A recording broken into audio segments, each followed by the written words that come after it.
Hello everyone, this is Andrew Davis. I am the 8th District Commissioner-elect of Wyandotte County, Kansas City, Kansas. I am on the Evening Social Podcast.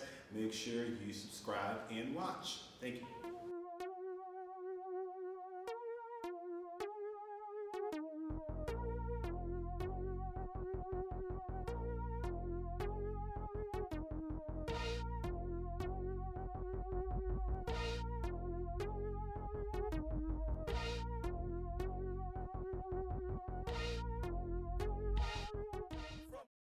This is the community edition of the Evening Social Podcast, and I am Coach Mo.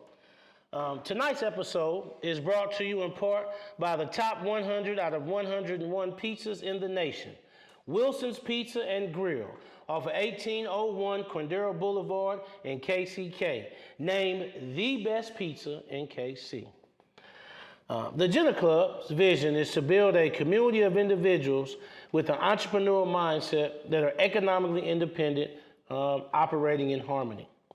The Evening Social Podcast is the platform that provides an opportunity to highlight and introduce different career fields, choices, and pathways to our students and their families. It also helps mirror to our youth the struggles and obstacles that others endured on their way to becoming who they are. Our community edition of the Evening Social Podcast allows us to talk to leaders in our community about that pathway, but then also about how our community can be influenced as well. So tonight, our guest, we're honored to have, is from the Chi. Yes, the Windy City, but he rock chalk Jayhawk, so he okay with all of us here at the Evening Social Podcast. You see what I'm saying? All right. He is in the KU MPA Fellows Program.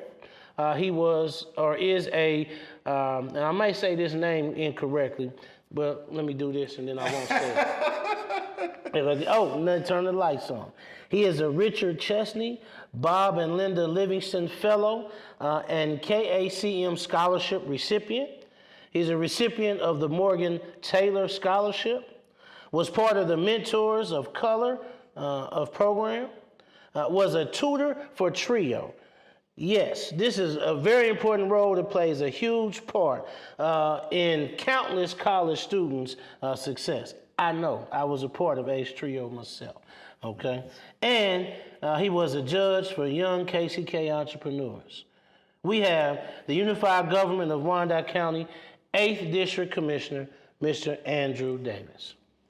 Thank y'all for having me. That is a, I don't know how far back you're going to go with my resume. I'm like, I haven't done TRIO tutoring in years. Like, you're the first one that's ever said that, so I appreciate it. Y'all honestly have done, such a phenomenal job. I do watch when I can, and I just thank y'all for having me on, and thank you all for the work that you're doing, because it's super important to Wyandotte County that we have as many media outlets as possible, and we need to tell our own story. We can't leave it up to everybody else to tell our own story. So thank y'all for having me. Well, I appreciate it. Thank you for your kindness and your willingness to come. We do appreciate that. Yeah. And I had to mention TRIO because anybody's been to college, that's part of the success.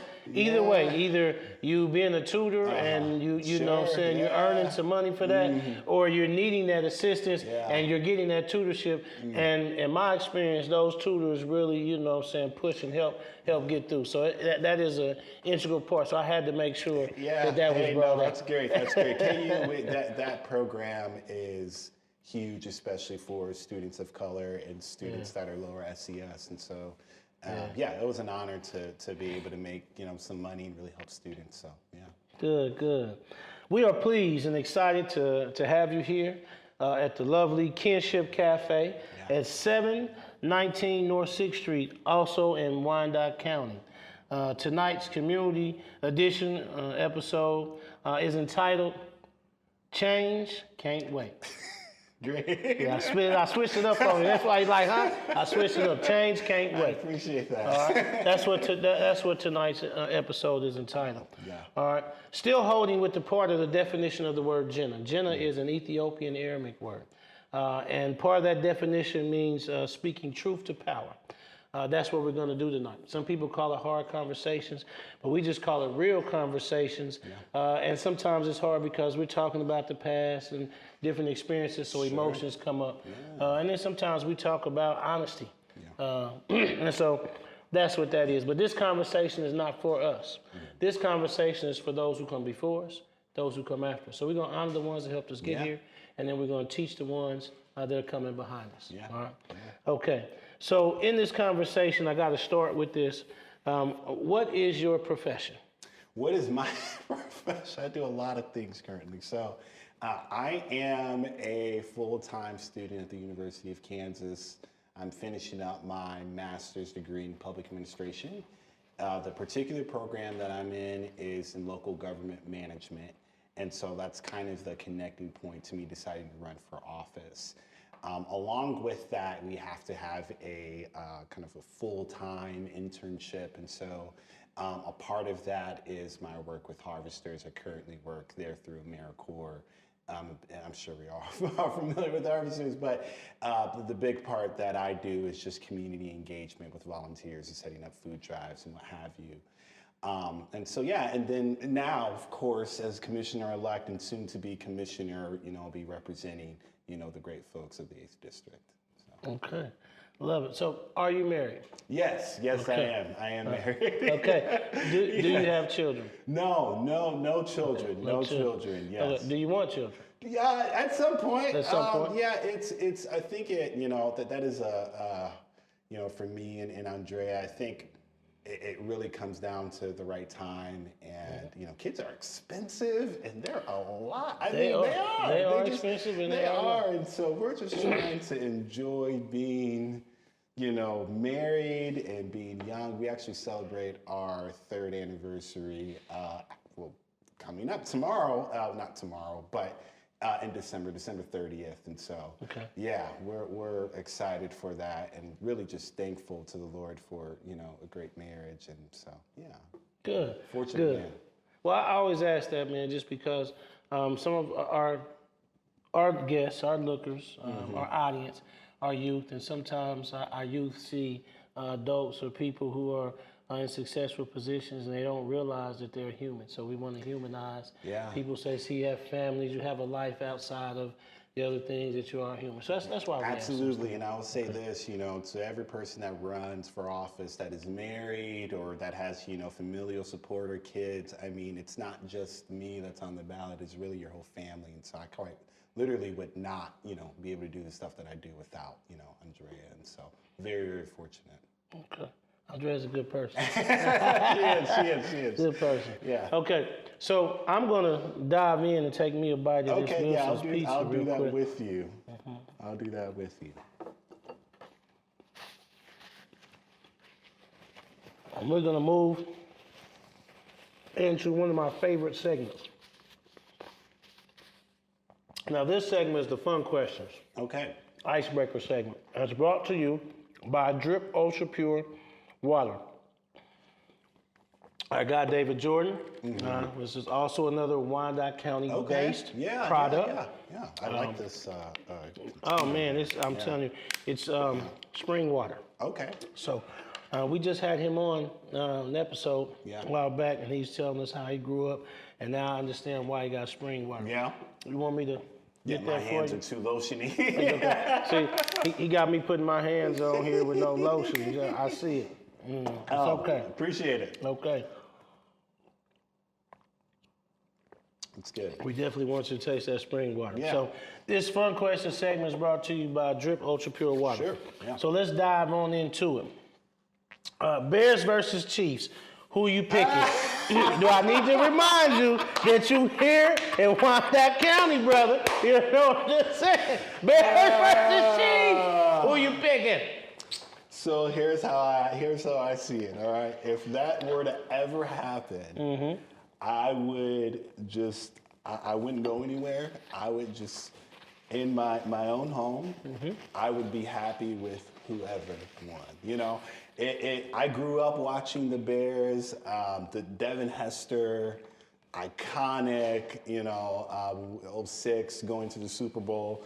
But then you come to Kansas and Kansas City, and I'm like, I came at the right time because the Royals had won the World Series, and then the Chiefs and Patrick Mahomes, and so I'm like, I really like the Chiefs too. Okay. And so for me, it is like trying to choose between like your childhood team, but then like the team that you're here now. And, you know, the way that I phrase it is, you know, Chicago, yes, I'm born and raised, but like I chose Wyandotte County, I chose Kansas City to put down roots. So it's like, I love them both. I'm a spoiled man. Like I get to do that. I don't know what we'll do for our kids, but okay. I love them both. And right now, one is doing much better than the other, so it's easy because I can just choose whoever's doing better. But yeah. I see that that education and politics is playing off because he sure gave a good answer on that. Okay, I thought I was gonna get him with that one. I thought I was gonna get him. Okay. If you could have any superhero power, what power would you have and why? So I love the Marvel comics. My dad was a huge fan, still is. Family members, same thing. Professor X, right? Being able to read people's thoughts and lose control. I mean, that sounds very evil, but being able to read people's thoughts and know what people are thinking, I think is very, very powerful. So that I would, mind reading would be mine. Okay. Yeah. So I'd have to put that Magneto. Yeah. Let's get that Magneto helmet on. Hear everything and find people and I'm putting that Magneto helmet on. You're saying to shield it away. Stop that from get out of my head, Charles. I will tell you this. So I would have said Nightcrawler's my favorite X-Men character. But if I had to go by the power, you can't be a professor. I mean, I understand that. I understand that. You know, it's tough. So that would be mine. So that means you'd be in a wheelchair. Well, I said that. Ain't nothing wrong with that. Okay. It's okay. All that power, you know. Ain't nothing wrong with that. Okay, I like it. Okay, that's super. You let me joke with you a little bit. Okay, let me get to the next one because you know who was already on me. I don't want to say it because he gets out, but the time Grinch. He's lurking. Okay, so here we go. Who you think is your celebrity lookalike? My celebrity look, so my nephew has compared me to, or say I look like LeBron James. I don't see it, but on multiple occasions, like there was a recent commercial, I think it was with like some workout machine or whatever. And he's like, look, Uncle Andrew, he looks like you. And it happens very often. I don't see it. I've gotten Dwayne Wade as well, but I don't see it. But those are the two. I'd have to ask Andrea who else. I don't know. She isn't really. She would know better than I. She has to look at me every day. So. If you do like this, I can see it. I mean, I'll take it. I'll take it. Okay. I'll take it. Little Bronny J. Okay, LeBron. Okay. Let's see. Let me get another one. Yeah. That's too easy. That's too easy on that one. I'm not even gonna ask him that one. True or false? Okay. Andrew Davis was a buster. A buster? Yeah. I don't know what you mean by buster. I don't know what. I don't know. True or false? Andrew Davis was a buster. Was? I don't know. Maybe. Probably. If you ask like my siblings, probably. I don't know. You gotta say true or false, sir. I'll say false. You know, false. Bet on yourself. Bet on yourself. Okay. Why not? So you never went to Naperville North? Oh.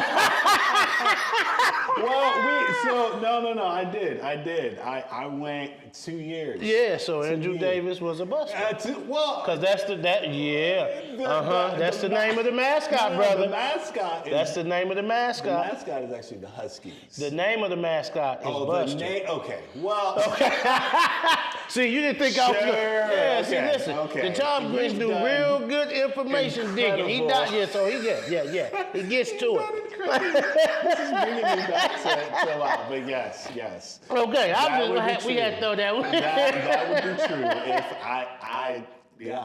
We had to throw that one in. Yeah, We had to throw that one in. yeah. Now I gotta drink here, TJ. Yes, down this at is great. Kinship Yeah, Cafe. yeah. He turned me on to this chai. Yes. Now, I don't like coffee, Yo, me but neither. this chai is Yeah. really good. Yeah, but this- he this- might got me here. It's been a long day, so I'm glad to have some coffee because I don't know if I could have made it through. Okay. So I appreciate it. Okay. Appreciate Let's see. I'm gonna put you on the spot on this. Yeah. And our meal tonight was provided by a local legend, Mr. Gary Wilson of Wilson's Pizza and Grill, 1801 Quindaro Boulevard in KCK. All right. Now you from the Chi-Town, home and land of the pizza. Yeah. Where do this pizza stack up with Chi-Town pizza? You guys are, these are fighting words. I'm trying to come in peace, people. I'm gonna get me a little old pen. So here's what I would say. I love stuffed pizza. That is my thing. But I will say, as far as it's different criteria, right? Okay. If we go kind of your skinny slice, I would say this definitely up there. Definitely, because in Chicago we don't really get skinny. I think growing up, Mama Luna's was like one of the options. I would take this over that. But when you talk about Giordano's, Yeah, I knew you was gonna bring that name up. It's when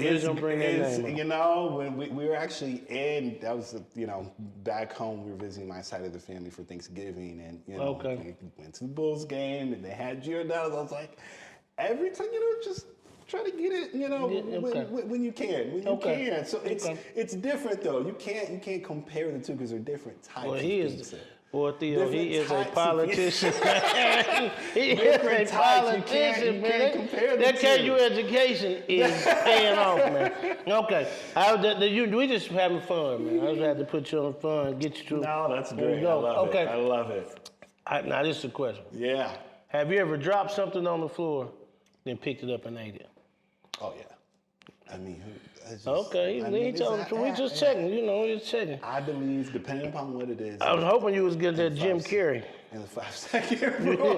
5-second rule. I believe, depending upon what it is. Depending on what it is, 5-second rule. Where I drop Where you? it.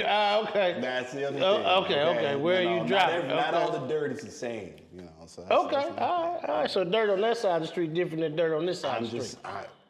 I'm just saying it's not all the same. Okay. Depends, All right. Okay. Let's see. I got two more for you. Yeah. Where would you go if you could teleport yourself from one place to another? Where would you go? Right now, or just in general? I mean, Andrea and I, we've never been out of the country, so we'd probably go to like Fiji or somewhere, or Ghana. I actually would like to go to the motherland and, learn history and culture and food and all that stuff. So it'd be either Fiji or Ghana, one of the two. Okay. Yeah. Well, I just learned of a place yesterday. And I'm definitely trying to, if I got to teleport, I'm teleporting myself. Yeah. I just learned of this place. My cousin went there. It's this hotel in Dubai, the Burj Al Arab. Oh, Yeah. okay. Yeah, Yeah, so that's fancy. Yes, yeah. yeah. Hey, if you teleport, Yeah. why not go all the way out? Yeah. Go all the way out. That's money. Yeah. I will go all the way out. Yeah. I mean, all they can do is put me out. But I'm here. Though. Like, who is this? In this room? Bing. Oh man. No, it's beautiful from the pictures. Yeah, for sure. All right, so let's see. Let me give me two. Which one of these? I got two. Which one do I do? Any, mini, money, mo. Catch the tiger by his toe. I'm gonna choose this one. Okay. Are you more of a fix-it yourself or a call an expert kind of person? It depends on what it is. I would like to think that I am like your DIY, try to do it myself. But there are times where I'm just like, you know what, I don't trust myself enough. If there's an electrical issue in the house, I'm not going to touch it, you know? You know? Okay. But if it is something simple, you know, I will try. I think it just depends on what it is. So it depends. It depends. I think I will try more things, and I find myself trying to kind of expand my caliber of talents these days, but I can be lazy. So, yeah. Okay. All right. We got it. Well, you survived the fun question. I did. We got it. I did. Okay. We're going to move on just a little bit. Let you get a bite of there. I'm going to put down some of this water. Man. So, we are here, Kinship Cafe, 719 6th Street in KCK. So I'm going to ask you a few questions about your childhood and upbringing coming up. Sure. All right. So where were you born? So I was born on the west side of Chicago, Logan Square. I think St. Mary's Hospital. I have to go back and check my birth certificate because it's been a while since I looked at it. But I was born on the west side of Chicago. We had a house in Logan Square area, which is at the time was majority Hispanic, and now is kind of in this interesting gentrification phase. I haven't been there in a long time, but yeah, the west side of the city. Okay. Describe your relationship growing up. Let's first talk. We're going to talk about your parents, but let's first talk about the relationship with your mom. Yeah. So my mom, super influential, but I think I didn't necessarily get the full evaluation of kind of how she shaped me and formed me, in part because she had passed away from breast cancer when I was 12 years old.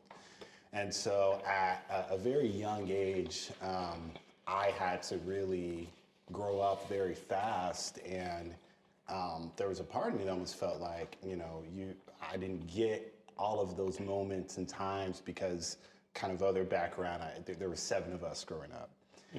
And so I am the youngest boy. There were 4 boys, 3 girls. And so for me and my younger sister, everybody else is much older, we got the least amount of time to really be able to, you know, when you're older, you can have conversations with your parents where you're 12, 13 years old, you're not even thinking about now. But with that being said, you know, my mom was, I mean, incredible. You know, she really rough childhood growing up in Chicago, especially just given her parents and her home life and situations that she dealt with. And she was very influential in part because my family, we had a church.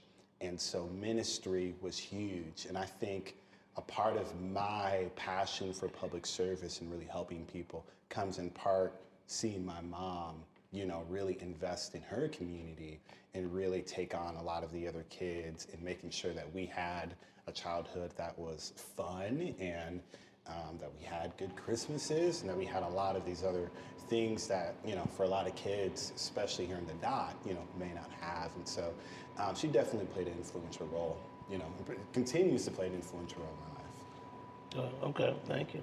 Yeah. Sorry to hear about the past, but thank you.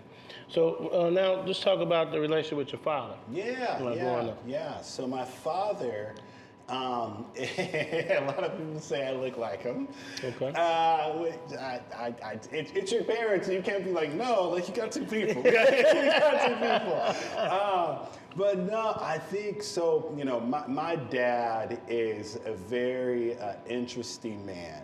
I think a lot of the kind of quick on my feet, and I think the aptitude for education and reading comes from him.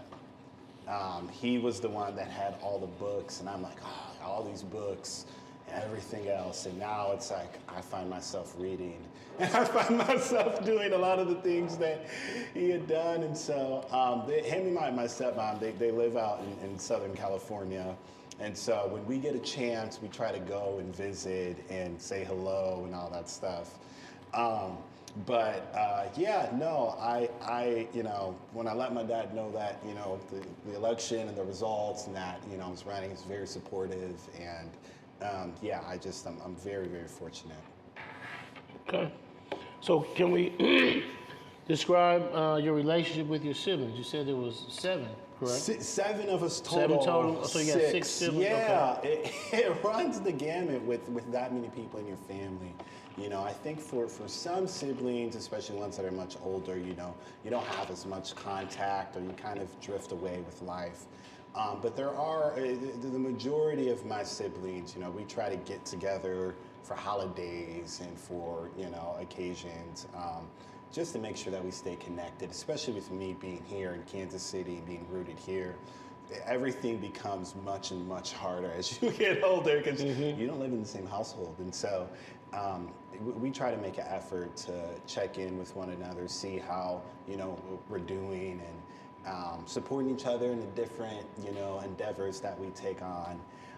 It's quite incredible, and I have a brother that's getting into truck driving. I have a sister that's a teacher, another sister that recently getting married, and she's getting her PhD at the University of Maryland. Another sister, her and my nephew live in Tennessee, and another brother that lives in Tennessee. So it runs the gamut as far as trying to connect with everyone, but I love them, and I wouldn't be who I am. A lot of what everybody sees in me really comes out of the Davis household per se. Okay. Yeah. Good, like it. All right, we're gonna ask you a couple more questions about family growing up. What about your grandparents? Yeah. Describe the role that your grandparents played in your life. Yeah, so I didn't have much of a relationship with my grandparents growing up. That was in part due to family conflict and kind of with my parents. But for the conversations that I did have and the interactions that I did have, and they were positive for the most part, but I didn't have kind of that, like with aunts and uncles and cousins for everybody else. Not everybody else. I'm really comparing myself to my wife. Like our upbringing's very different. Like for mine, it was like we're just kind of nuclear and who's ever in my household.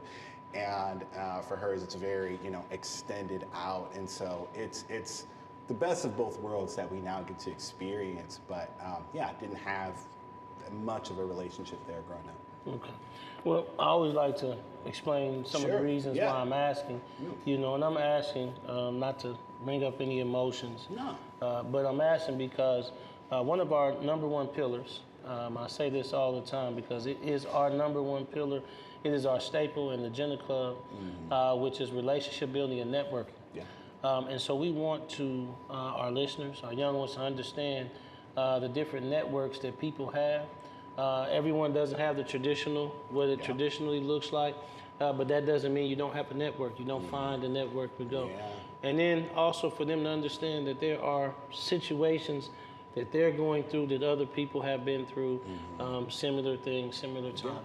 Yeah. So that's why we ask those things. I appreciate you allowing us to go down that path a little bit. And on that note, for me, our godparents really played kind of the aunties, uncles, role. Okay. And I'm fortunate to still have a relationship with at least 2 of them, that really made birthdays and Christmases and all that. I mean, they really, really blessed my childhood in part because of the work that they did. And so, it's different. Everybody has a different, story and everything, but I appreciate the question. Yeah, okay.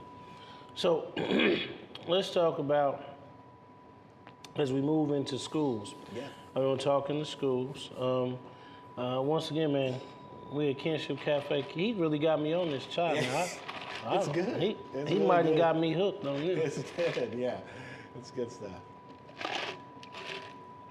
I'm telling you, come on down to Kinship Cafe. It's good stuff. 719 North 6th Street in KCK. Best coffee. Tell me. All right. Now, this section of our schools is brought to you by Sweet East Tea. Sweetie's Tea is another local Wyandotte County owned brand. Yeah. Miss Erin Jones has blessed us with that. Yeah. So go ahead and let us know what you think about that. Oh yeah. Yeah, that's good. Okay. It's fresh. Here we go. Yeah, that's fresh. Oh, she's got it. I tell her one thing. I only have 2 issues. 2 issues. One is the size. I want it big. I want a bigger one. I go up this damn trip. I tell her I want a bigger one. She said she's working on it. Yeah. And the other one is that my God, Theo hoards all the paint. Hoards all the mango. They got these peach mango. Oh my goodness. Oh, okay. I love mango flavor, anything. You got that pango, then you gotta make sure you get to that pango. Okay. But you can't let Theo know because he. Take it off. He'll take it out. I'm telling you, man. Yeah. Listen. Yeah. So, let's talk about grade school. Where'd you go to grade school? Oh my goodness! So it runs the gamut again. My life, you'll find out, is I am all over the place. I didn't grow up military, but my dad was a minister, at least for my childhood. He's not a pastor now, but because of that, a lot of churches, ministers, you don't make a lot of money, and so you're the best way I can put it is you're economically fluid, right? There are times that you have money, times that you don't, and so that translated to us moving a lot, right? And so I went to preschool and I think through 2nd grade in Oak Park, right, Illinois, which is a suburb on kind of the west side of the Chicago metro area, right? From there. Our church had a private school, right, in the west side of Chicago. And, there's a lot of us, right? And so you could save a lot of money by sending us all to the same school. And so from 3rd grade to 7th grade, that is where my formative years of school was in this small private school. And that is, we would have from grades, 3rd through 6th in one room because it was so small, right? From there, we had moved. This is where Naperville comes in, so my mom had passed away. My dad had remarried, and my stepmom, she had my step siblings in, Naperville schools. And so we had moved out there. That's where I did 8th grade, and then 2 of my high school years before moving again to Arkansas, and then graduating from Southern California. From Los Osos, which is in Rancho Cucamonga, California. Grizzlies. Yes, you're good, man. You're good. Man, I gotta. That's So my, from Chicago and kind of the metro area to Arkansas to Southern California to Kansas City, all within, my short life. I've had to adapt in a lot of, ways of just being in different situations and environments, and then you got to make friends and you have to adjust. And so that's kind of my education, which is great. I think it made me a well-rounded person and showed me a lot of the world. Okay. Let's talk a little bit about that. I wanted to break down a little bit about this, and I'm going to tell you why I'm going to ask this. A lot of times, a lot of our youth, their lives are disrupted. They have a lot of disruption, moving, for whatever reason. A lot of different reasons. It's disruption. It's moving, and sometimes. Well, I ain't gonna say sometimes. A lot of times it's rough. Yeah. So I want to talk about transitions. Yeah. When you had disruption. Yeah. Absolutely. And so I think this is a good point to allow our listeners, our youth, to see with what you're accomplishing. You had disruptions. As far as moving and changing and different addresses, different places. Yes. But you still are able to accomplish, your goals and be successful, even through with that. So I want to talk a little bit about that. The difference in, let's first talk about Naperville North. Okay. when you're there. Where you were a buster. Was I? Where you were a buster. That's the name of it. Listen, that's the name of the mascot, man. The mascot name is Buster, man. Yeah. I mean, our mascot name was Rudy. I'm a bulldog from Wyandotte. I'm Wyandotte Bulldog. Make sure you heard that. Wyandotte Bulldog. All right. Our mascot was Rudy. Yeah. So, that's the name of our mascot. All right. So, let's talk a little bit about there. Tell me a little bit about that school, going to school there. Yeah. So, let's actually kind of, just to give some comparisons, right? So, the school that I went to, right, for my family's church didn't have a lot of money, didn't have a lot of resources. Didn't have, just a lot of things. I mean, we were literally meeting in schools. We didn't have sports, didn't have recreation, whatever. Okay. Then we go to Naperville. And Naperville, the best way I can describe it is Johnson County. I mean, when you think about the comparisons as far as amenities go, when you think about the comparisons of just all of the programs and all of the opportunities for students, I mean, it was just eye-opening. And so for me, it was like, I was quite honestly intimidated because my friends who were just like, hey, same class or whatever, and I'm hearing about their Christmases and heated driveways, which I didn't know existed until my 8th grade year, where my friend was like, yeah, there's like this really, really wealthy neighborhood and they have heated driveways. I'm like, how does that work? I'll never forget that. And so, I was exposed to a lot. And, for our family, we didn't have the money that, those families had at that time. And so it was a tough transition in the sense of just not having as much. And when I did basketball, everybody's going to get like Jordans and stuff. I couldn't afford that. So I don't know if you all remember, Al Harrington came out with the shoes Proteges. And you could get them at Kmart. And so that's what I wore for 8th grade basketball, right? And everybody thought they were the coolest thing ever. Cheapest shoes. You had something they didn't have. Yeah, and they had, Kobe's and LeBron's, and we just didn't have because my sister was also in basketball. So it was just like, and my other sister's in dance. It was just like my stepbrother was in track. Like everybody's trying to do their own thing, and it's like just a limited amount of resources. And so my experience there, it was really my eyes were open to a different world of like, oh my goodness. But I will say this, having my eyes open there really challenged me academically. And I really, really wanted to go there because of the sports and the programs. But what really helped me, especially when I got to high school, was they had advanced placement. And my first honors class or AP class was AP government.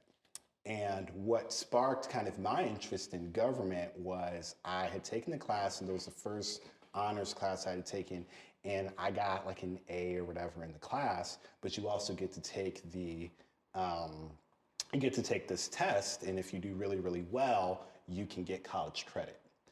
And so, I loved like history, and now I found my love for government. And I took the test, and we had already moved to Arkansas because things did not work out in Illinois. My dad got a job, all this stuff, but they had mailed me my score, and I got a 5 on the test. The 5 is the highest you can get on the AP government test. And so that meant that when I went to colleges, I can show them that, hey, I think I came in with like 2, or I think it would have been an equivalent of like 6 college credits or whatever that you can take in, right? And I didn't have to take those classes. I was able to save some money. But more than that, it sparked my interest in really getting involved and knowing that government was something that I could do, professionally. And I think that played a huge role into what I'm doing right now. Okay. I like that. I appreciate you talking about that. That's really being transparent with our listeners. Let's talk about Arkansas. So now you moved, you're in this affluent school in Naperville. Sure, You're here. It's got all these different, amenities and different things. Yeah. Now you move to Arkansas, Yeah. and you're in Sherwood, Arkansas. Mm-hmm. Okay, Yeah. you're a bear there too. Yeah, you're a bear. Yeah, You're a bear. good. All right. You're really good. I appreciate it. Yeah. So you're there. Now talk about going to there, and it's Sure. Sylvan Hills, right? Sylvan Hills, yeah. Okay. So we had lived in North Little Rock, and parents' addresses and stuff. Our parents didn't want to go to North Little Rock. It was kind of a larger public school, and so Sylvan Hills was just a school that worked out better. But I honestly did not want to move to California at all. Because it was my junior year of high school, so I had planned on hey, my brother and my sister had gone to the University of Central Arkansas, which, by the way, Scottie Pippen went there as well, just, the connection. Okay. But so I did not want to leave. I mean, it wasn't perfect and it wasn't the wealth of Naperville, but I think the southern draw, as interesting as it was in my experience, it just worked, and I had friends and played football, and it wasn't like the 7, 8A of Naperville, so you don't have to go up against a lot of these folks that are going straight to D1 schools, although we did have a few. One of them is in NFL. But it was just a smaller school, smaller setting. I think about half the school was black, and that was the other part of it. And I liked it. I mean, I really did at the time. I liked it, and I did not want to leave. So I had overall a positive experience with some tidbits of Southern discomfort, right? Of me and people hearing the way that I talk, and they're like, "You're a Northerner," and I was like, what are we talking about? I'm like, are we in the Civil War? Like, I'm a Northerner. But so getting over that part of people kind of not seeing black people as a monolith and things of that sort, but they knew about the AP score and all that stuff. So I think that also changed the way that some of the teachers and coaches, saw me. But yeah, I liked it. I liked our football program. Had lots of friends there, and I really didn't want to go. Gotcha. Okay. So I was going to ask you this, but you brought it up. So you played basketball and football. Mm-hmm. Okay. So which one were you better at? So I did not make the freshman basketball team or sophomore basketball team, in part because we were in Naperville, and those kids, the fans had money, and they put their kids in camps, and we couldn't afford the camps. So I had spent the summer just chilling away, or really just in football, right? Because it was the most accessible. So I did football all 4 years. So I would prefer football over, basketball as far as skill goes. But I understand both games, pretty well. Okay. All right. I was going to ask you that. I just wanted to see. He won't let me pull this picture out. No, I'm just playing. Okay, so now you didn't want to leave Sherwood, but now you are though. You're leaving Sherwood and you're going to Rancho Cucamonga, California. Cucamonga, okay. Yeah. California. Yeah. You're out there in high school there. You're a Grizzly there. Yeah. Talk about going there. Oh goodness. I mean, excuse me, it was going to high school like in a mountain, which is just wild. You get there and it's like here we worry about like coyotes, and there it's like no, mountain lions. I was like, what? Mountain? They're like, yes, mountain lions and bears and all that stuff. And so it was. I think I didn't get enough time because I had left like pretty abruptly my junior year from Arkansas to go to Los Osos, and I didn't get the opportunity to really invest in a lot of those relationships because I was only there for a year and some change, and I was just like, man, I really did not, like I didn't go to prom, like I didn't do homecoming, like I just didn't feel the connection because it's like, this is my third school, And so for me, I will say this though, when we talk about, again, academic pushing, I would never forget, being in class and one of my peers getting excited because he got into Princeton. and another, friend of mine being excited because she got into Brown University, and then she also got into Stanford. And I was like, what is going on? But it was that type of like academic push of everybody else, they're doing amazing things. It was the same thing at Naperville. I see these folks on LinkedIn, I'm like, oh wow, like you're doing incredible things. And I think I benefited from the academic rigor. And while we didn't necessarily have all the resources when I went to school, it was like, oh wow, like if they can do it, I can do it. I was in the same honors classes. I was, excelling in a lot of ways. And so it was a benefit. Okay.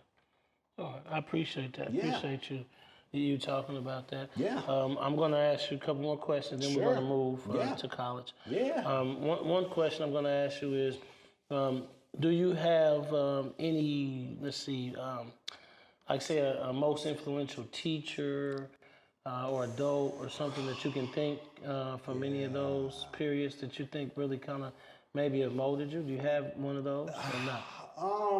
No, you may not. We just asked. So I had a coach. So my little self played D-line. I loved D-line. Loved it. So Coach Williams was one who really just embraced and had a ton of fun. One of the reasons why I didn't want to leave, Naperville, because I was like, man, Coach, we call him Coach Stubbs, was influential. There's another teacher, Mr. Franklin, back in, grade school in Chicago. He was a Black man, very well educated, his son, very, very smart. And he also, I think, really pushed us to really, really do well academically. And so those would be the two. I'm probably forgetting people. Mm-hmm. You really put me on the spot. I'm like, how do the teachers coming back at me being like, oh, no. Okay, hold on. Mrs. Bishop, Spanish class in Naperville. There's this old white lady who taught Spanish, and she loved my family. She had me, my younger sister, and my older sister. And she was just she just kind of drew to us, and was very, very sad when we left, and we kept in contact. I also kept in contact with Coach Stubbs as well. So, there are a few folks. Okay. Coach Withrow from Arkansas as well. Okay. There were a few folks that really did look out for me, and they did not want to see me go. Yeah. So, I'm probably forgetting some people, so okay. I apologize already. The disclaimer's out there. Yeah, for sure. All right, good. We just, once again, just talking about that network of people and traditional. And as you're kind of moving around, you still are finding connections with people to make that net for you. Okay, that's good. Yeah. All right, let's move on. We're going to move on to some college years, okay? Oh, goodness. Now, as you are in high school, senior, you're in California. What are you thinking about as far as college-wise? Where are your mind? Okay. Yeah. Where's your mind? Take us through where your mind is. Yeah. So my number one goal is to get out of California. Okay. Here's why. Got it. Because so many people wanted to move to California, the tuition prices were inflated. UCLA, I know. But UCLA for me was like this unobtainable place to go because a whole bunch of people applied within my class, and I think a very, very select few people actually got in part because they had so many people applying, right? So they became ridiculously selective because everybody wanted to try to get in. And I think I got into like 2 schools in California, but I really had no interest in part because the rest of our family was back in Chicago, and I at least wanted to go to Chicago or somewhere close by. Funny story with that. There was one particular decision, and this was all the Lord, that it's just, I really think it was God's providence. I wanted to go to the University of Minnesota. If I was not waitlisted, KU doesn't happen. If I was not, and I know Coach Smith, went there. If I was not, I would have gone to the University of Minnesota, would have never met Madrid, never. And getting accepted at KU was the for sure choice, in part because of the program that I'm in right now. Was one of the driving factors. I wanted to get involved in government, and I saw this program, was ranked nationally, and the tuition prices were honestly better than some of the schools in California. So I was like, you know what? I'm not going to deal with the wait listing with University of Minnesota. Like, I'm just going to do, KU. So that was kind of my thing, was I wanted to get out from the West, go back Midwest, because that's, where I'm from. And either, in Chicago or in Illinois or somewhere close by, in KU, still the cake. Okay. Yeah. Okay, I appreciate that. We're gonna talk a little more about that. Yeah. Gotta just make sure we remind them that tonight's episode is brought in part by Wilson's Pizza. Yeah. Wilson's Pizza was the top 100 out of 101 pizzas in the nation. It's right off 1801 Quindaro Boulevard in KCK. It was named the best pizza in KC. Hey. All right. Now, we said best pizza in KC, so when you're here, make sure you get down and get you a slice. Yeah. Okay, all right. Mr. Wilson, we appreciate you. Thank you very much. Also appreciate TJ here, Kinship Cafe, Yes. 719 North 6th Street in KCK. Appreciate that. So you're attending University of Kansas, KU, Jayhawk. Yeah. There we go. Okay. Yeah. All right, so you're good with us. Okay. Of course, yeah. Of All right, course. you're good with us. Okay, so let's talk a little bit about you there at KU, and so do you immediately go right into politics, political science? Kind of. Okay. Ministry was really my passion at the time. Okay.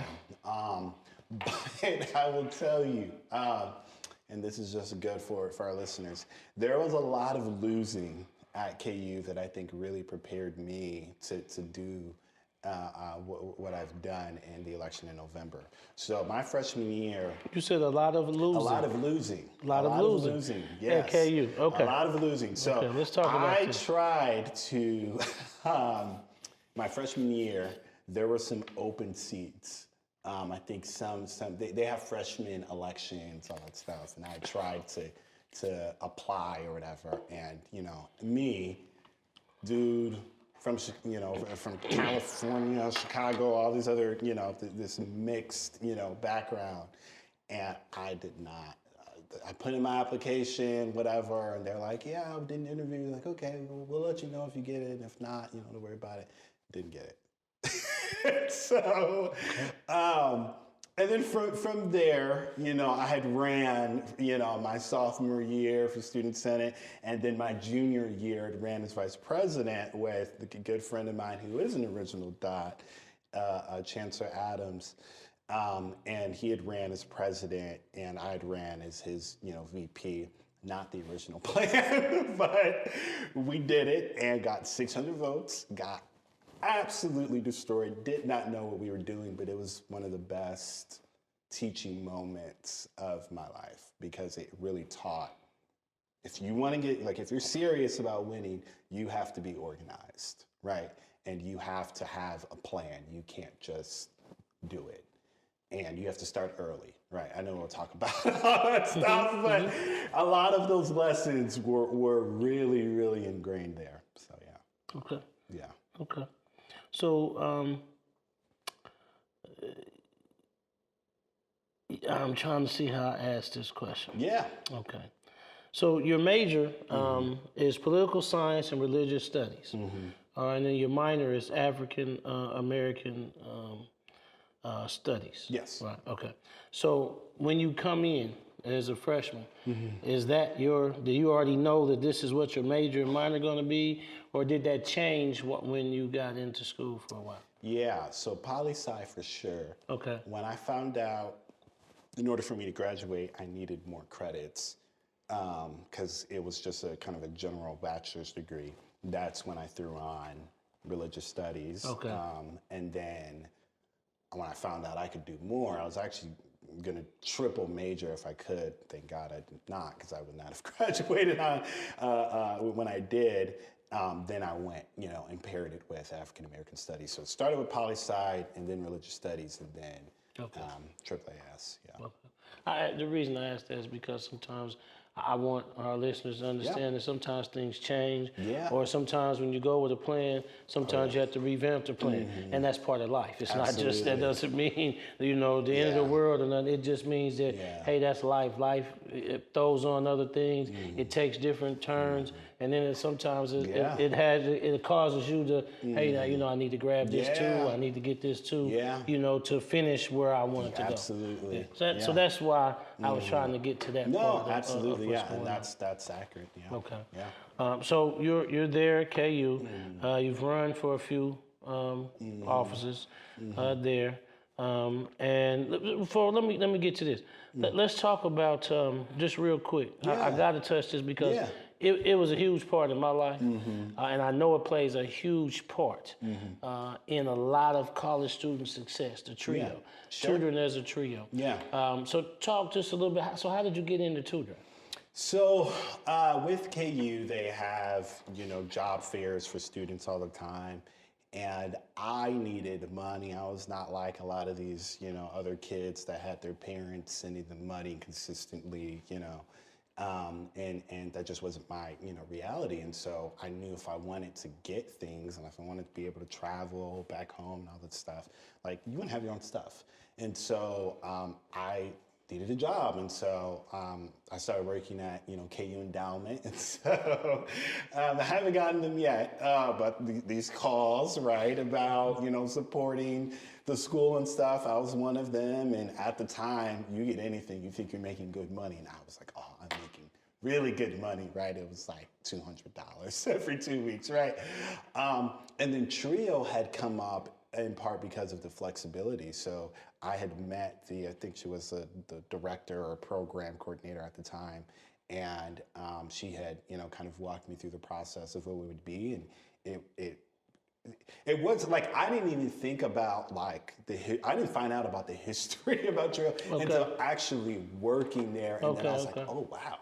Like, this is quite incredible. I was just looking for a job, and there was something that was very flexible that worked in my school schedule. And then I found out that it was federally funded, and I found out, all of the great graduates kind of through the program, and, how it really benefited students of color and lower SES students. And I was like, wow, this is actually incredible. And so, I was able to tutor, students through poli-sci classes and math and sociology and English and what have you, and most of this I'm doing as probably a sophomore, a sophomore junior, and so I enjoyed my time there. Okay. So I'm going to ask you just a couple more things. Yeah.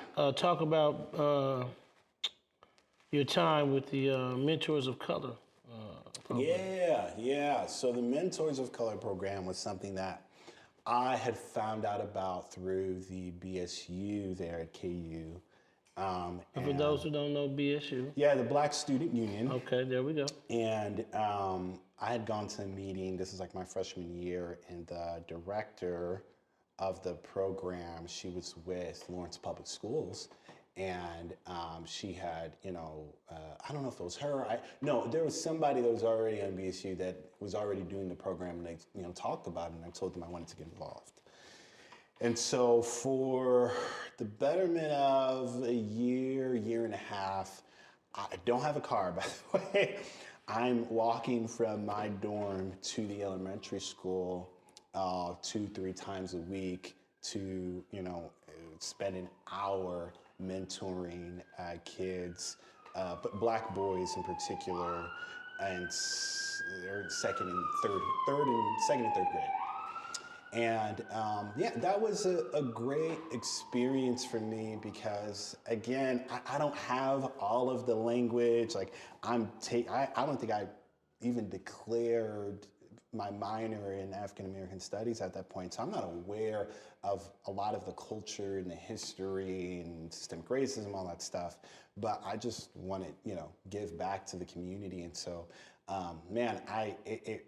hurt my heart when I wasn't able to continue because I had all these other responsibilities in school and all that stuff. But I loved, having that opportunity to be involved and be a positive role model for those kids. Yeah. So as we move, you're coming up senior. You're about to graduate. Talk about the. So how do I say this? Because I don't know if I'm going to say it the correct way. Yeah. But I'm going, Sure. So just lead me with it. Wow. But let's talk about, because I know somehow through my reading, I know that being in the program that you're in, you have to do an internship. Yeah. And then I also know that you're doing an internship in the government up there. So talk about that. Talk about how that works. For our listeners that would be interested in poli-sci and into government, talk about that part of it. Yeah. So for me, the internship part didn't come until grad school. Okay. So I graduate from KU. From there, I do a 2-year residency at a local church. I do college and youth ministry. And then after that, I get into grad school. Okay. A part of the program, the emphasis is local government management. And the reason why it's so prestigious is because the first year is academic and then you do a part-time internship. And the whole point of the program is really to produce city managers and county administrators and folks that work on the staff of City Hall and county government. There's some folks that go in the state and go in the federal or all together, or go in the private sector, but that's really the whole point. What I ended up doing was I, did my, coursework and then interned with the City of Lawrence in the city manager's office. And then when I decided to run, a lot of politics come into play now because, it's not a taboo, but you're really just supposed to be on the professional staff side. You're not supposed to do the whole politics side, right? That's where kind of the nonprofit play is. And I'll tell you this, I actually had an internship lined up that I actually lost in part because I chose to run. And they actually had it in their policy that you could not be an elected official, or you could not be running for office. And so it was a real risk for us, and thank God it worked out. But the programs at KU, and if you go public administration and then you look at local government management or the CUSMATs, right, which is the KU, the International City Managers Association and Trainees. That's where my, program and where my experience came from. Okay. Yeah. All right. So let's talk a little bit about, now we're going to move into you choosing to run for office and being the 8th District Commissioner-elect. So let's talk about what made you run. If that's what that is, what is it the reason that made you run? Well, in part, I felt, so we chose, Andre and I, we chose Wyandotte County to be the place to really put down roots. We knew that our time in Lawrence had come to an end with my residency, and Andrea was commuting from Lawrence all the way down, here. She had done, her practicum, her residency, all that stuff at Wyandotte High School now, works there, and also did some stuff with PACES as well. And so when we were looking at, places to live, Wyandotte County, took it and, be closer to her side of the family and really wanted to put down roots. I started watching the unified government meetings because, now I have all this knowledge and I've learned all this stuff at school. I understand a little bit more about how local government works, and we bought a home, and so that changes everything because it's like, okay, how are people managing taxes, right? Or property taxes and revenue and everything. And so I'd been watching the meetings for a while, and it was just not the best experience. And I'm just like, oh my goodness, this is what government looked like. This is what we were walking into. And originally, I was not going to run. My misgivings was what a lot of people felt was, if you're not from the dot, then you don't try to, you just kind of move aside and kind of support. But what ultimately, made me run was, I'd kind of worked with other folks to try to get them to run. It didn't really work. And I was like, you know what? I'll do it, And I had, enough experience and had a really, really good team of folks behind me. Nikki Richardson, she ran my campaign, and we dealt with a lot of blows. But I mean, I just had some really great minds of people behind me that said, yes, Andrew, like, you're going to do this, and like, we're going to win. And so, looking at the conditions of our community and saying, if this is where we're choosing to live and choosing to put down roots, we need to not just be people that complain and say, give me this, give me this. We need to be people that sow into the community and be a part of it.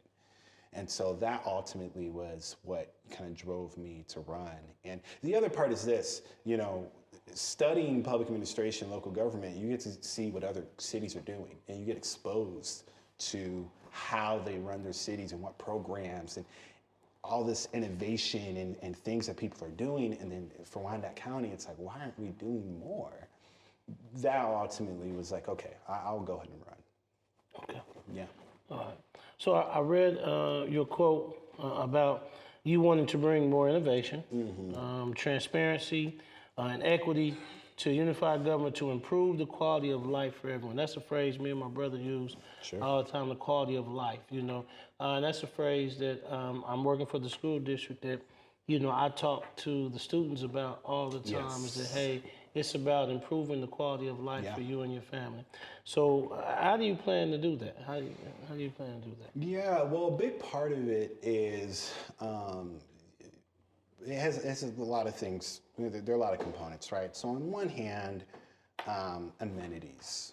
When we think about what makes a community safe and enjoyable, it's not just, well, the budget is the budget is balanced, and we're getting out of the debt, or we don't have any bad debt, or some of the technical stuff. There's also the part of like, can people have fun? Can people have a good time? Can they start a business? Like, there's a lot of those things that when people compare, KCK2, they compare to KC-Mo, where they see it. And it's not to say that KC-Mo doesn't have any issues. It's the fact that you have the issues, plus you have the Kansas City Chiefs, the Royals, the streetcar, that like, you have all of these recreational things, and it's the same thing in Johnson County. And so for me, improving the quality of life, it's expanding the amenities that we have. And it's saying really to, my colleagues on the commission, people need to feel your governance. They need to be able to say, my life is different because I voted for you, right? That street is paved, or we get, this park is improved, or this program has started. We need folks to really, we need folks to trust us again. And we need folks to really believe that we have their best interests. And so for me, it's, the youth advisory board, right? It's passing safe and welcoming, right? It's for economic development, getting programs in place so that our neighborhoods are not an afterthought when it comes to development, and making sure that we are empowering small businesses and people here to develop here, as opposed to always looking for folks with more money or with more resources for the outside. And so improving quality of life, it runs the gamut of so many things, but it's ultimately of being able to have fun and being able to say, I'm getting something for my vote, and I'm getting something for the taxes that I put in, right? Making sure that people feel like the process is working for them. Okay, I like that. Yeah. I like that. Yeah. Let's talk a little bit about how you plan to handle what you believe to be the three most important issues facing this position that you're in. Sure. First, let's talk about, you said the one issue is lack of communication from leadership. Mm-hmm. So how do you plan to handle that? Yeah, so it's still in the early stages, but I'm going to host regular town halls with our community to have an ongoing relationship. I'm still thinking and exploring the idea of a community advisory board or what that would look like. But it's really having this connection where we're not only seeing, you're not only going to see your commissioner when there's a crisis, right? I don't want us to only see each other when, this pothole, damages your car, or there's this ditch, that is really dangerous, or where, this road, right, is being blocked because we haven't done proper maintenance or something like that. There needs to be this other interaction of there's no crisis, nothing that's happening, and you get to meet your elected official. When I was on the campaign trail and asked people, do they know who their commissioner is? A lot of them said they didn't. And that to me is a sign of just, well, we have to get out there. Will everybody know who I am? Probably not. But we need to make sure we are expanding who is viewing government as a system that works for them. And so communication is key, using technology, using social media, all those things, so you know what I'm doing and how I'm trying to improve the community. That's what I mean. Visibility, we like that. Yeah. That is key. Mm-hmm. Anytime, I just believe, anytime change is coming, mm-hmm. the person in leadership has to be visible. Yeah. You can't change by only tapping in here and there and coming in. You have to change by being here, because then you don't know what to change. If you're not here visibly in here and interacting and hearing with what's going on, mm-hmm. you can't change. You're just changing what you think or think you see from afar. Yeah. So I like that. That is visibility. Is great, and that's good transparency. Let's talk about the second thing you believe is an important issue, is the lack of community involvement in economic development deals.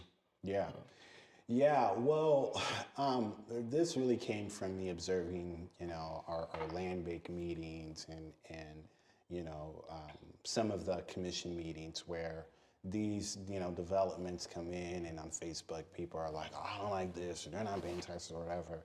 And then they're voted on, or they're on the consent agenda, which means they get no discussion. It's just a simple vote, and then it's gone, right? And there's a process to that, right? The meat of governance for the unified government is not in the full commission meetings. It's in the standing committees, right? Mm-hmm. It's in the planning commission meetings, right? That's those hours-long YouTube videos. That's why it's because we're getting more discussion and an in-depth review of what is on the agenda, right? As opposed to full commission meetings where it's like, if you didn't really, say anything about it and we all voted in favor of it, then it's just going to go through. And so I want to make sure that we have a better process. Do I think every economic development deal in Wyandotte County is harming our community? Absolutely not. There are some very beneficial economic development deals that have gone through that I think have really helped our community, for sure. However, there's the process. And that's where community benefit agreements come in. That's where us looking at innovative community involvement processes to say, how do we get the community involved so that they don't feel as though development is happening to them? We need to develop with the community in mind, as opposed to saying, hey, staff and the developer had a conversation, or staff, the commissioner, the developer had a conversation, it's all good to go, we're gonna go ahead and make it happen. This election showed people are tired of that process. And yes, it slows it down. Yes, it may not be as efficient, but it needs to be something where people feel like, yes, this is my community, yes, this is my city, and I played a role in whatever said development that is taking place. Okay, nice. Third issue, and I'm asking this with the thought of our partnerships that we are here in the Evening Social Podcast with here at Kinship, Wilson's Pizza, Drip Ultra Pure Water, Sweeties Tea. This third one I think encompasses all that, including the Jenna Club. Issue is the lack of small business investment, especially from the veteran-owned, the minority-owned, and then women-owned. So how do you plan on handling that? Yeah, so one of the things that I'm proposing, and I will say, we are woefully understaffed at the unified government when it comes to economic development, and so I think that's in part where some of the other frustration comes in, where it's like more people would actually kind of flatten out the workload. But one of the things that I want to do is establish what we call the .business directory, right? Where we work with, the Visitor Bureau, we would work with the Wyandotte Economic Development Council, we would work with, our budgeting folks and economic development, and we're able to, come up with a directory so that people can search for whatever said idea or thing that they're looking for, and they can find a local business here in Wyandotte County that they can find and that they can shop at, and where we get, local, minority-owned, veteran-owned, is we put filters in the app to say, hey, if you just want to search for Black businesses or for veteran-owned businesses or for women-owned businesses, and that's just a start, right? We can expand it out, kids, for teens or for children. How do we incentivize local entrepreneurship here, right? That's really what I want to do, and exposure is one of the ways that I want to do it. Okay. Yeah. All right. We have a few more questions. Yeah. We'll get out. You heard that beep beep beep? It's time, Grinch. He already given me my time signal. So so let me start wrapping it up. No, you're good. We was just getting into it. And I'm a talker. You happen to be in this district, but he putting the button on me too. You know what I'm saying? He pushing the button. Maybe he wants to say something. Maybe that's what that was for. Maybe he had a question. That's all right. Okay. So now let's talk about this, because this is a question that with my work in the school district and in the community, that it's a concern of many.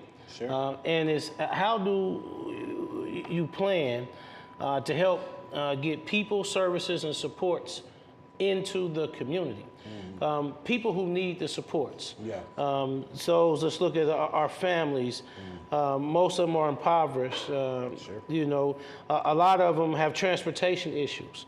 And we're talking about maybe like dentists. Even, we had 2 locations for vaccines. How do they get there? Yeah. So how do we get the services that our community really need to them? Sure. So is there a plan? You have a thought on that? Yeah, well, I know that the health department, and this is pretty recent, they released a program that they're doing where if you need a ride to a particular service, that they actually are providing, that to our community members, which I think is great. Right. Before I want to hit that, because I know that now. Yeah. How do they? But who knows about that? Sure. No. So how do we get those things out? Sure, so you can provide. You can do that. Sure. But there's not one person on my end that knows anything about that. Sure. And if it just hadn't have been me in a conversation with Miss Rachel, I would never known about it. It just happened to be there. But none of the families in Gateway, in Chelsea Plaza, none of them know anything about it. So once again, not the coming up with programs. How do we get those programs and that to the people who need them? For sure. No, I get you. So I think it starts with, making sure that we have the program in place. The other part is building the relationships with these communities. Making sure that our nonprofits, our churches, our schools, right, get this information out to in any avenue, right? Kind of the same thing with COVID, really. That's really how we need to communicate every service that we're providing, for the unified government. Work with community college, work with all the school districts, work with business owners, work with, our employers. Everyone who's in Wyandotte County needs to know about the services and the opportunities that we offer. And neighborhood groups are so key, and I would love for us to do something to incentivize us to, rekindle the ones that are not meeting anymore, or for us to help those that are wanting to start their own neighborhood group to begin it. The reason why I say that is because those are the ones that are able to go into those neighborhoods and say, hey, neighbor, did you hear about X, Y, and Z? And so we have to mobilize our community in the way that we've never have before to ensure that when these services are available, we are making sure that people know about them. That's through social media, that's through word of mouth, that's through UGTV, and we got to do commercials. Like, what can we do so that everyone knows? Let's get them out to businesses. If we need to meet with landlords, hey, can you put this up, so that your tenants know this is happening? That's what we ultimately need to do. But that's a long view of building those relationships and knowing who to contact to make sure that folks have access to those services. Okay. So I guess part of my issue is knowing about the service. Still, how do they get there? If I have a, some of the service. Now I understand the transportation. Sure. Yeah. That's good. But now this is the issue. I don't have a phone. Because we have a lot of families don't have phones. Absolutely. Phone number continues to change. Yeah. How do we know? So I know we can't discuss all that tonight. For you know sure. what I mean? But and a lot of it, one of the things that I'm exploring also with my campaign is what we call the deep canvassing, which is quite literally taking the campaign approach. But nobody's on the ballot, there's no election, but we're still going to knock on your door. There you go. We're still going. So those are, now every commissioner, right? Every politician may not want to do that, or may not have a team, or may not be able to. But I think that's another part of it, which is if we can't get you on the phone or get you in the store or whatever, do we just knock on your door? But I think there's the other part of it, and that's the community making sure that we're taking care of folks, right? As government, powerful, influential, but the community also playing the role of making sure that their neighbors know what is going on, and lending a hand also makes everything much easier. I like it. I appreciate you. Let's go talk about that. Yeah. Let's move to a few more. You hear the beep, beep, beep. He's continuing to beep, beep, beepers. It's okay. Yeah, that's all right. I'm going to get these last couple out. He's probably not going to turn your mic off. He might turn mine off, but he ain't going to turn yours off. So I'm going to get these last ones out, and we'll get you out here. All right. Appreciate your time. This is great. So what is your assessment of the availability of a few things? Let's first talk about affordable housing in Wyandotte County. Oh, goodness. Man, so I think it's a national crisis that we really have to get local, state, and federal involved in part because if we just try to tackle it as the unified government, we just do not have enough resources to really do what needs to be done. I think that we have to come up with a real strategic plan in how we go about addressing affordable housing. Now, development also plays a role here, right? Because we know that as new developments come, if we don't have any particular a way of making sure people can afford to stay where they live, we're actually inducing the crisis, right? We're actually creating the problem by pricing people out, right? That's where gentrification and displacement comes in, right? But then there's this other part, which is you have homelessness, and then you also have a lot of families that they want to go from renting to owning, but they can't find anything. And so that is where we do need development. And again, not all development is bad, and we need folks to come in and fix up our home, and, folks to be able to come in and purchase that home and live there. But I think we have to look at it from a tiered approach, and we need a plan, It's great that we have nonprofits doing, the work to try to help people and get them access to housing, but no one's going to be able to do it alone. And so I'm hoping, really from the federal government, because that's really where we're going to get a lot of the money, we can get access to a lot of that, we can start to build and incentivize others to build, and then we can look at, price capping or looking at other ways to make sure that whatever is being built is within the price range of the folks here in Wyandotte County. Okay. All right. What's your assessment of the availability of affordable utilities? Our utilities how much here, more time do we have? Oh man! Oh goodness! No. I'm very disappointed. I'm going to put it out here. I'm very disappointed that I have a brother, my friend, his friend brother, moves out to Johnson County. Yeah. Now he lives in Johnson County, one of the richest counties in America. Yeah. His light bill is not half of mine. It's a third of mine. Yeah. His light bill is a third of mine. Yeah. And his house bigger. I'm very disappointed. This is still an idea or multiple ideas that I'm still exploring and studying. It's really the relationship between the unified government and the Board of Public Utilities, right? It's great in the sense that the people own these utilities, but also because we own it and there's not a lot of competition, right? That's kind of the other side of it being privatized.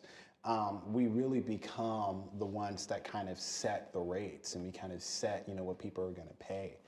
Now, I'm not on the Board of Public Utilities, but the BPU is in essence a entity of, right, the unified government. I don't think we've done enough investigating into looking at the decisions that are being made by that board. And they do have a charter that is, authorized, right, and respected by the unified government. We have to look at that, and we have to look at that budget, and we have to have conversations around what is going on with our utilities. Now, I would want to do this in, partnership with, the folks that are on the board. At the same time, the people have spoken. And if the people have spoken, it is incumbent upon us to act. And so I would want to look at the rates that we set and how we justify them. More than that, I'm going to look at how we invest in some of the programs that folks have access to when they cannot afford to pay their utilities, and we can give them, right, grants or things of that sort so that they can afford to pay it. The other thing is, when it comes to, the pilot has come up, and I'm not a big fan of it, in part because it's not just, KCKCC or, the KCKPS or KU Med that has to pay the pilot, which they should. There is the equity in there. The inequities are you and I, right, where we are not a franchise, right? Somebody had called it a franchise. We are not a franchise, but we're paying franchise fees along with those that should be paying. And so there's this question of how do we establish some equity there and make sure that not only the rates, but the revenue that is being generated by the Board of Public Utilities is being felt by everybody, right? And how do we, I'm not a fan of how we have allowed this other entity to kind of just do its own thing, but it's also the responsibility of the unified government. And so those are conversations that I want to look at to see how not only the affordability part, but the contributing to our budget, contributing to our services, right? Because they're only covering electric and water services and not necessarily contributing to public safety and the cost that goes into maintaining our streets and the fire department and police department, our budget is squeezed. And so there's a lot of questions that I have. Long story short, a lot of questions that I have around the Board of Public Utilities, and I'm glad that the mayor-elect is also campaigned on that. He's wanting an audit. I'm wanting an audit, but I also want to look at the charter. I want to look at how the rules are made, and let's look at something that's far more equitable and fair so that folks are not squeezed out. Okay. All right. Okay. All right. Let's look at it. Yeah. Let's look at it. Okay. I say, transparent. Open the books, man. Let's see what's going on. Absolutely. And I think that people are tired of paying what we're paying and not getting. Man. We don't feel like we're getting anything back for it. And I got some stories. I don't even put it out. But I got some stories, man. One time I come, it's ridiculous, that it's the summertime, so the air conditioner is going, right? But not mine. See, I'm gone. I'm not even at home. I come back, I got almost a $400 bill. I haven't been home. The air's not on. I've unplugged things, turned out. They just prorated my stuff. Yeah. For the people next door and the people next door, they just average it out and prorate the stuff. I come home, I'm like, how do I almost have a $400 bill and I haven't even been here 3 out of the 4 weeks of and I was only here 3 days and I was gone the whole. So it's You're just not the only one. it's ridiculous sometimes. I'll tell you. So when we first moved here to Wyandotte County, the night that we woke up, or the morning that we woke up in our house, was the first night sleeping there, the power went out. And this is like late July. And we had to call BPU and go through hours on end of setting up the service and all these things. And it's like, y'all couldn't have said anything at all to us. You had no idea what our family situation was or who was relying on that electricity. There has to be a better process. And I think, the people have spoken through our elections that we need a better process. We need utilities that are affordable, and we need more for what we pay in our utility bill, right? Yeah. There's the cost, and then I'm paying the cost, then what am I getting, right? So both of those things we need to have a conversation about, and I really want to, look at the charter, because that's really where the meat of all this is at. Okay. All right. Okay. We're going to give you that one. That's just me. I got to work with some colleagues to get that done, but that's me. Well, it's the conversation starts. Let's start the conversation. Absolutely. Yeah. All right. So I got just a couple more, and then we're going to get out of here. Yeah. I'd be remiss if I don't ask you these two. Yeah. I might can't even go to work if I don't ask you these two. All right. First, I got to ask you this. What is your assessment of the availability of opportunities for families in our community to become economically independent and build generational wealth? Great question. So we don't have as many as we should. Now, I will say this. We are living in a time period where banks and nonprofits and other programs, they're making resources more available for first-time homeowners, for small business owners, for business owners of color, for women-owned, which I think is great. But there are innovative ways that I think the UG should look at. I'll give one example, and it's a concept that I'm still studying. One of it is basically being able to own a share of the developments that happen in your neighborhood, right? So you think about the stock market, you could go in, you could buy stock and whatever, you own a share of whatever, right? A piece of Apple. Okay, great. What if you're able to do that for a development that happened in your community, right? And I believe it's in Echo Park, California. I need to do more research on it. What would it look like for us to really partner with some of these developers and say, you want to come and develop here, that's fine. Let our neighborhoods and our community own a share of your development. So as it makes more money, right, who also gets paid? Not just the developer, but you also get some dividends. You also can make some money out of it. So that's one part of it. Education's a big part of it. The knowing what programs to access, how to access them. I mean, really in the state of Kansas, we really, really struggle with that, in part because we need more staff to really help people and walk them through the process. In Wyandotte County, it's even tougher because it just can't be anybody, right? You need to be culturally competent. You may need to know another language outside of English, right, to make sure we have access to those resources. But those are some of the ideas that I want to explore. If we had all the money in the world, I would love to give out grants for folks looking to buy a home. I would love to give out grants for folks looking to start a small business, which I will say, right, I don't know what the current status is, but I do know in the emergency ARPA funding, $500,000 was supposed to be allocated towards small businesses. Where that money is at and the process of allocation is, I think, a different conversation. And, it's one of the things that I'm interested in. But we have a lot of money that's coming through Washington, D.C. We have to make sure that we leverage it. And part of that is making sure that families have access to wealth. Okay, I like it. What is your assessment of the availability of competitive wages for public school employees?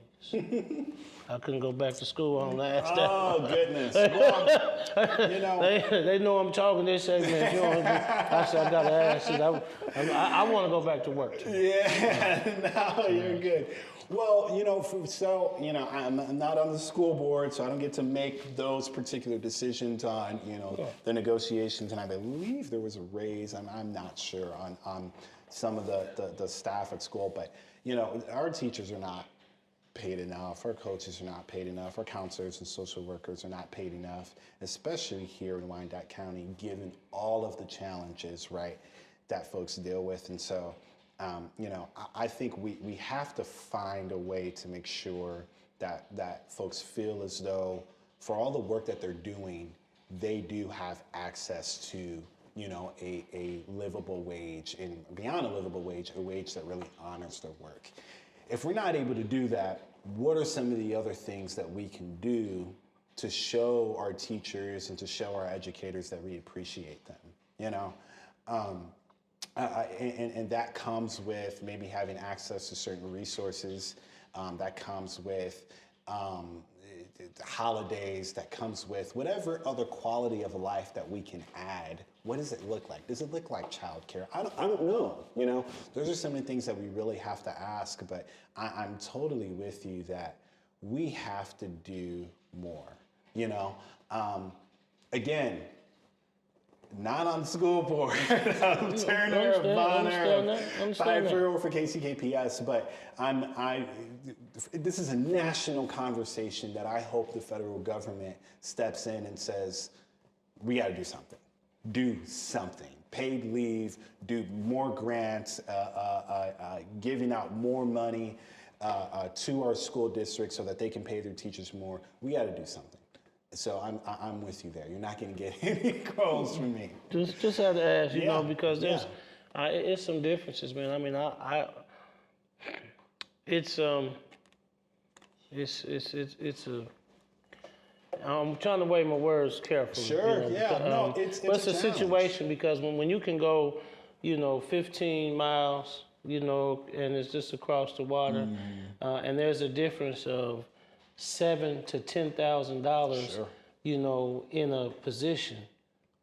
That's, and then we're wondering why we're struggling here with high turnover ratios and to keep some of our what we would call upper echelon teachers and staff members and then you gotta look at it also. At some of the support positions. When you're coming in. Let's say custodial, you're coming in custodial, and a custodial here in the school district is making less than a start somewhere else in a different plant that's in here. It's got to be something different. Yeah. You know what I mean? And I'm saying competitive because that's part of the reason why we are struggling with our youth. We're having fires that need to be put out every day in middle school, high school, grade school. It's fires, fights. We're having a situation, and part of that is because a lot of our people, and I'm a firm believer of this. I got a great friend who said this. I believe it. He just was able to say it better. This was something I think we both are passionate about. I don't believe that programs, schools change people. Relationships change people. And the people in the schools are what make the change.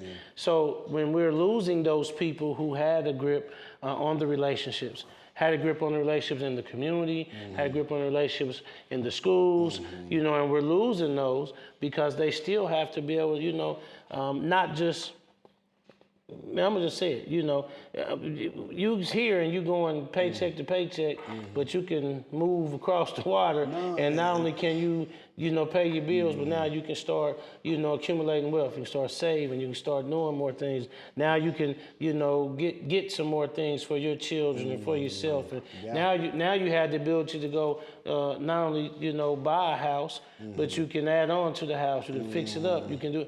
I mean, what's the lure of keeping here, which I feel we are losing a lot of our children because we are unable to compete with other places, other wages. Yeah, no, absolutely, and I think it's a conversation that I think will be consistently had. I would hope for all the school boards, and it's tough because what pays the bills? How are schools funded? Taxes. And so there's this other part of it of we pay more, but if you get the salary and then your property taxes go up, not because the unified government or KCK or KCKCC or the state, but in part because the school board is trying to pay our teachers more. So we ultimately have to have a plan to expand the tax base. That way I don't know much about government and all that, but we got some of these big corporations, business out here that could be, paying some money into the school. There's a whole lot of, I think, money that's out here that we could be grabbing and pulling. That money is not going into the community.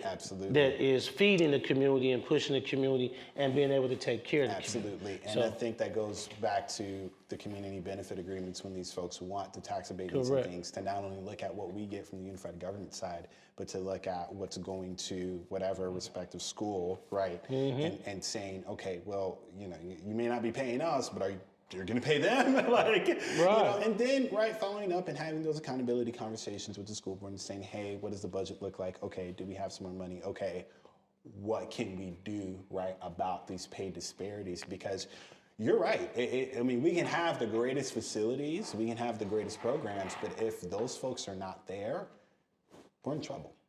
Yeah. Okay. Well, I appreciate it. Yeah. Appreciate your time. Appreciate them. I got one more question. Yeah. I end every episode with this question, and we're going to see how you do with this question. All right? We had the Super Bowl. Okay. All right? We had the Super Bowl. Kansas City Chiefs is in the Super Bowl. Yeah.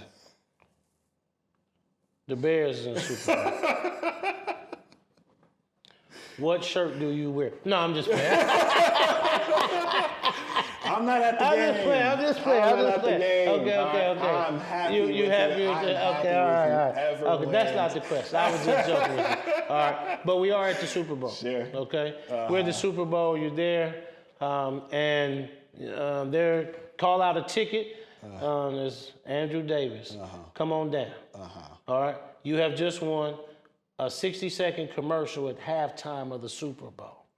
Okay, 60-second commercial, halftime of the Super Bowl. You have from the time that you come down from your seat. Now, you was really wanting to be at this Super Bowl because the Chiefs was there, and you wanted to wear that new Chiefs jersey. So you and Dre got good seats. Okay. So you're not too far up. All right, you're right there. So now as you're walking down, you don't have time. You can't sell it. Yeah. You know what I mean? What do you feel that 60-second commercial with? And you got to look right in that camera and feel your commercial. As you're getting down here, you see what I'm saying? You're down here now. I want you to look in there and tell us what you feel that commercial with. I don't even know. I mean, I would probably, what would I do? I guess I would try to promote something. I would. This is the commercial. They're shooting. I would say, hello everybody, my name is Andrew Davis. I am, the 8th District Commissioner-elect of Wyandotte County, Kansas City, Kansas. And you should move to Wyandotte County because we are changing our community for the better. If you want to be a part of something historic, innovative in the state of Kansas, that is where you should be. That's it. Okay, I'll give you a C. I'll give you a C for that one. You know, just because you put Wyandotte in there, you automatically get a C. You know? No, it's good. You did good. You did good. You know, you're definitely not on the bottom rung. Well, You know what I'm saying? I'm glad. You did put something out there. It's good. I appreciate you letting me joke with you, man. Yeah. You're having a good time. I had a wonderful evening. I appreciate you coming, spending your time with us, talking about our community. This community edition of the Evening Social Podcast, it is really just a platform to be positive, but a platform to allow our community to see our community leaders, to know transparency, what the leadership is thinking, what the leadership is wanting to do, for us to get questions that from our community to our leaders in our community so they understand how the community is feeling, what the needs are. That's what this platform is for. So I appreciate you taking the time, coming out, spending time with us here today, and discussing those things and being a part of this for us. Of course, thank you all for the work that you all are doing. And again, you know, as I said earlier, telling our own stories, creating our own narrative, not leaving it up to the news or, you know, strangers to say this is what's happening in your community or this is the value of your community it makes all the difference. And so thank you all for having me. And I'll be sure to get the word out about y'all. I appreciate it. So tonight's episode was brought to you in part by Wilson's Pizza, 1801 Quindera Boulevard in KCK. Named the best pizza in KC. All right. We are here at the Kinship Cafe, also in Wyandotte County, 719 North 6th Street. All right. Best coffee in KC. All right. Now, I don't want you to forget, the Red Pill segment is brought to you by New Wall Street with our brother, Chris Dunlap. Stick Talk Dunny on IG. So tune in. He's next. All right. I'm Coach Mo, and we're out.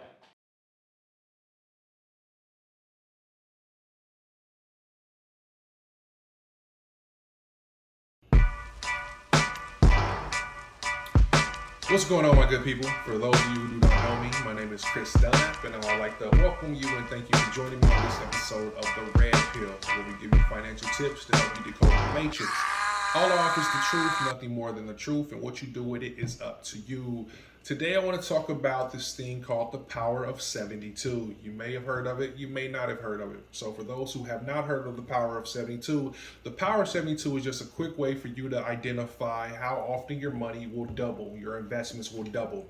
For instance, you take 72 divided by the interest that you're earning, and that number that comes out of that tells you how long it takes for your money that's invested to double. So for instance, if you take 72 and you're getting 10% interest per year, that means every 7.2 years, your money is going to be doubling. So for me personally, I use the power of 72 when I'm looking at investing. I look at stocks to see how they've been doing over, let's say, the last 5 years. If I see a stock that's been running 20%, 25% returns over the last 5 years, that's telling me that it's going to take me about 3 years for my money to double. I like that number. Some people may be comfortable not taking as high a risk when they're looking at index funds and things that are doing about 10% returns. So again, it's going to take you about 7.2 years for your money to double. Me personally, I'm a more aggressive investor, so I'm looking for things with higher returns year over year. To see my money double a lot sooner. That's really how the power of 72 is used. And again, it's just a mechanism for you to see very quickly if I'm earning X amount percent, I want to divide that by I'm 72 divided by that number of percent to let me know how long it's going to take me for my money to double up or my investments to double up. That's it. Power of 72. You can find a little more about that just YouTubing Power 72, Googling Power 72. There's some calculators out there. So when you're looking at different stocks or investments that you want to look at to give you, real quick answers on how long it's going to take for your investments to return on you, you can use some of those calculators. Thank you again for joining me on this episode of The Red Pill, where we give you financial tips to help you decode the matrix. All I offer is the truth, nothing more than the truth, and what you do with it is up to you.